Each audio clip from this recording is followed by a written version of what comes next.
Victoria Falls, and on the border with Zambia and Zimbabwe. This is an amazing, amazing waterfall. Now, it's a mile wide. The lip is a mile. When you get close to this waterfall, and you get down, and I would put my hand on the ground, I could feel the ground, it would vibrate. There's so much power going over the lip of this waterfall with the ground vibrating. Now, it's impossible to understand this waterfall while you're standing on the ground, so I took a jump up to get a little bit better view.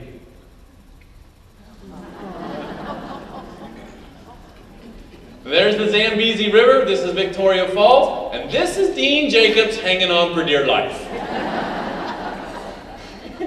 I know it wasn't going to make any difference, but it made me feel better, right? I'm like hanging on there.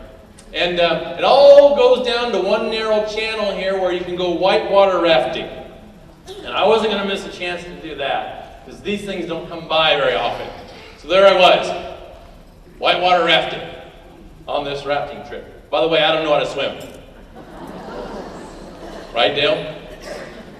I don't know how to swim. I can do the length of one pool, not a lap, but a half lap. But as I always tell the kids, what do we know? We never let fear stop us. Because on the other side of that wall of fear, there's a whole world that's just waiting to be explored. And if we start letting it stop us, our boxes get smaller once again.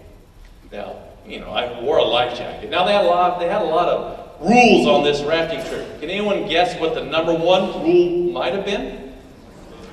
Don't stay in the boat. That's a good idea, but they had 21 rapids, class 3 to class 5. Class 5 rapid is like the size of a house. It's humongous. So several times the whole raft gets flipped upside down. Any other guesses what the number one rule might have been? Save your oar, that's a good idea. Wear your life jacket, someone doesn't know how to swim, that's a great idea. Keep your hands and feet in, good. These are just like my elementary students, I like that. Cool. Hold on, that's a good idea. And my number one rule, of course, is have fun. But the number one rule on this rafting trip was this.